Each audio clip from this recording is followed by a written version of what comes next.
When I decided to do this presentation, not decided when I was assigned, I picked the question, what is the environment's effect on mental health? And the reason I wanted to look at this is because mental health is like a big up-and-comer. People are realizing the effects that it has on people a lot more, and it's affecting how people are growing in their beliefs and ideologies.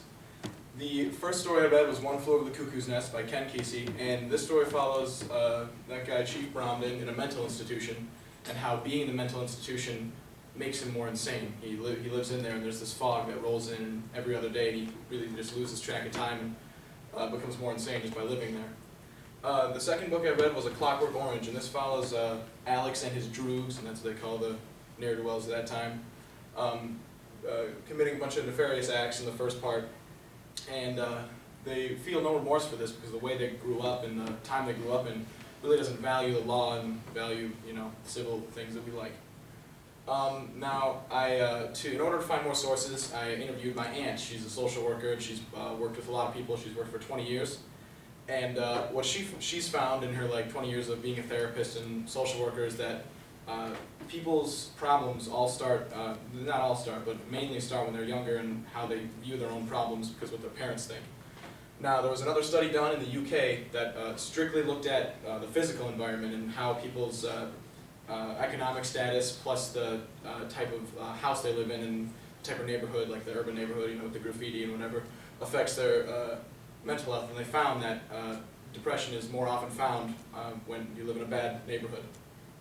Now, not all of the authors agreed with each other. Obviously, there were some parts.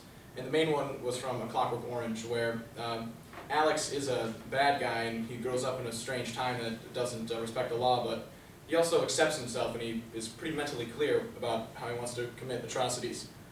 And the environment is a huge factor in people's lives. The people that grow up in tough places, more often than not, have to either struggle to get out of living a tough life, or they have to accept living in a gang or doing whatever they do to try and survive and make it when they live in those lower income neighborhoods or lower income places. And the most important thing to learn from this is that mental illness is not only a genetic thing, but it is also an environmental thing, in that it is a thing that is learned from it can be learned from your parents, and like what my aunt was saying, she always tells people to look at their past and try and understand why they make the decisions that they make based on how their parents told them to make, or taught them to make decisions. And this is more relevant now than ever, because with the not rise of mental illness, but the rise of being able to spot mental illness, it's important to try and understand what makes it happen and what we can do to prevent it. And I think it's very important overall to try and make the world a better place so that we can understand each other, empathize with each other, and make the world a better place for us all to live in. Thank you.